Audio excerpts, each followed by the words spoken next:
வணக்கம் நண்பர்களே. இன்னைக்கான தொடரில் நம்ம என்ன பார்க்க போகிறோம் அப்படின்னு உங்களுக்கு தெரியுமா?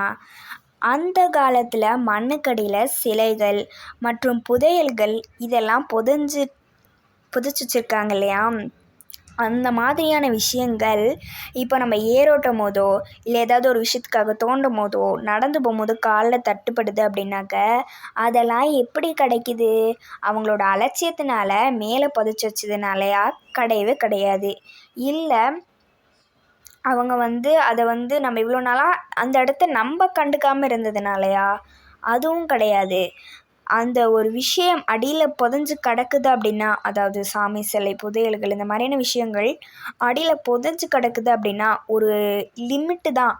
அந்த லிமிட்டுக்கு மேலே அதுவாகவே கொஞ்சம் கொஞ்சமாக மேலே வர ஆரம்பிக்கும். மேலே வரும்போது தான் நம்ம இப்படி மேலே வந்து இருக்கும் இல்லையா?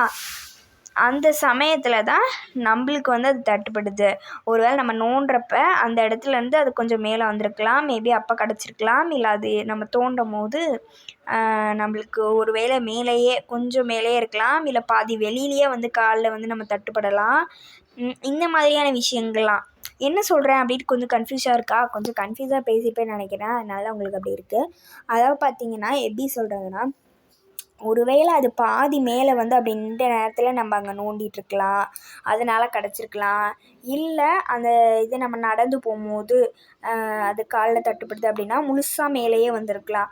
முழுசாக மேலே வராமன்னா முழுசாக மேலே வந்துன்னா எப்படி சொல்கிறதுனா, பாதி அதோட கையே வெளியில் வந்திருக்கிற அளவுக்கு, சாமி சிலையோட கை வெளியில் வந்திருக்கிற அளவுக்கு இருக்கலாம். இதெல்லாம் எனக்கு எப்படி தெரியும்னு யோசிக்கிறீங்களா?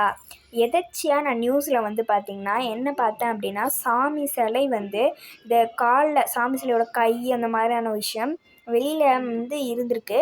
ஒரு பாப்பா நடந்து போகும்போது அப்படியே தடுக்கி விட்டு விழுந்துட்டாங்க. எப்படி விழுந்திருப்பாங்க?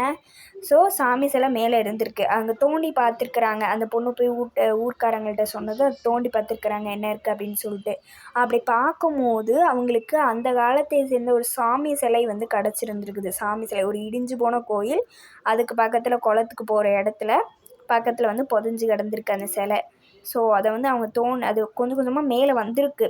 ஸோ மேலே தான் இருந்திருக்கு. அந்த கை தான் வெளில நீட்டி, கையோ ஏதோ ஒரு பாகம் வெளியில் நீட்டி பார்த்திங்கன்னா நீட்டி இருந்திருக்கு. அதில் தான் அந்த சின்ன பொண்ணு தடுக்கி விட்டு விழுந்திருக்காங்க. ஸோ ஊர்க்காரங்களாம் தோண்டி பார்த்துட்டு அதுக்கப்புறம் அங்கே சிலை இருக்குது அப்படின்னு கண்டுபிடிச்சிடுறாங்க. ஸோ இந்த ஒரு நியூஸ் டிவியில் போட்டாங்க. ஸோ அதில் பார்த்ததுக்கப்புறம் தான் எப்படி இந்த விஷயம் எப்படி அந்த சிலை மேலே வந்திருக்கும், எப்படி இருக்கும் அப்படின்னு சொல்லி யோசித்து அதை பற்றி நான் ஆராய்ந்தவங்க தான் எனக்கு இந்த ஒரு கேள்விக்கு ஒரு பதில் கிடச்சிது. நீங்கள் ஒரு வேளை அந்த காலத்தில் இருக்கிற மன்னர்களோ இல்லை அவங்களோட அலட்சியம் தான் அப்படின்னு நினைக்கிறீங்கன்னா, எவ்வளோ மூளையாக யோசித்து 4 கல்லில் கோபுரம் கட்டுறது, எவ்வளோ யோசித்து சின்ன சின்ன கல்லை அவ்வளோ கஷ்டப்பட்டு செவுத்துலேயே பொறிக்கிறது, அந்த மாதிரி பண்ணுறது, இந்த மாதிரிலாம் பண்ணி எவ்வளோ கலைத்திறமைகளோடு பண்ணியிருக்கிறாங்க. அவங்களாங்க அப்படி ஏமாந்து வச்சுருக்க போகிறாங்க? சான்ஸே இல்லைங்க. அந்த காலத்து மன்னர்கள் எவ்வளோ பெரிய ஆளுங்க. அவங்க எல்லாருமே எவ்வளோ சூப்பராக கட்டியிருக்கிறாங்க. அந்த காலத்து மக்கள்லாம் நம்மளை விட ரொம்ப அட்வான்ஸ்டாகவும் நல்லாவே இருந்திருக்கிறாங்க. நல்லா இருந்திருக்காங்க. நல்லா அறிவாக இருந்திருக்காங்கன்னு சொல்ல வரேன். நம்மளுக்கு தான் இப்போ செயல் கருவிகள் எல்லாமே கிடச்சி நம்மளோட அறிவு அவங்க சயின்டிஸ்ட்டு அவங்களா கண்டுபிடிக்கிறாங்க, அறிவாக கண்டுபிடிக்கிறாங்க. ஆனால் நம்ம இந்த மாதிரி சாதாரண மக்களை பயன்படுத்தும் போது நம்ம ஒன்றுமே யோசிக்கிறதில்ல. தேவைன்னா அதையே பயன்படுத்திக்கிறோம். ஆனால் அந்த காலத்தில் அந்த மாதிரி எந்த கருவிகளும் இல்லாத சமயத்தில் தன்னோட உடல் தான் அவங்களுக்கான எல்லா கருவியாகவும் இருந்திருக்கு. அதனால தான் அவங்க நல்லா அறிவோடு இருந்திருக்கிறாங்க. முடிஞ்ச அளவுக்கு கருவிகளை பயன்படுத்துகிறத நம்ம குறைச்சிக்கலாம். ஓகேங்களா? முடிஞ்ச அளவுக்கு இந்த கால்குலேட்டரு, அதுக்கப்புறம் சும்மா டிவி பார்க்காம வெளில போய் விளையாடுறது, இந்த மாதிரியான விஷயங்களெல்லாம் பண்ணலாம். கொஞ்சம் கொஞ்சம் கருவிகளை குறைச்சி நம்மளோட மைண்டுக்கு கொஞ்சம் யோசிக்கிற தன்மையை கொடுக்கலாம். இதனால் நம்மளாலையுமே அறிவாக இருக்க முடியும். அந்த காலத்தில் இருக்கிற அரசர்கள் மாதிரியும் ராணிகள் மாதிரியும் நம்மளும் அறிவாக இருக்கலாம்.